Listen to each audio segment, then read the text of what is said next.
పూరా local. Welcome to పూరా local.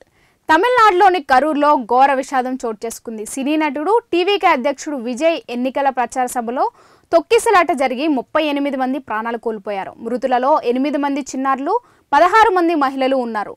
వచ్చే ఏడాది జరగనున్న శాసనసభ ఎన్నికలకు సిద్ధమవుతున్న విజయ్ రాష్ట్ర వ్యాప్తంగా ప్రచార యాత్ర చేపట్టగా శనివారం సాయంత్రం కరూర్లో జరిగిన సభలో ఈ దుర్ఘటన జరిగింది. అభిమానులు వేదిక దగ్గరికి వెళ్లేందుకు ప్రయత్నించడంతో రద్దీ పెరిగి తొక్కిసలాటకు దారితీసింది. ఈ సమయంలో విద్యుత్ అంతరాయం ఏర్పడిందన్న అనుమానాలు వ్యక్తమవుతున్నాయి. పరిస్థితిని గమనించిన విజయ్ తన ప్రసంగాన్ని ఆపేసి తోసుకోవద్దని విజ్ఞప్తి చేసిన పరిస్థితి అదుపులోకి రాలేదు.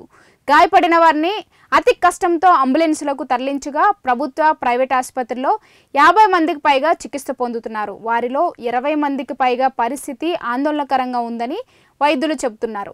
మృతుల సంఖ్య మరింత పెరిగే అవకాశం ఉందని అధికారులు హెచ్చరిస్తున్నారు.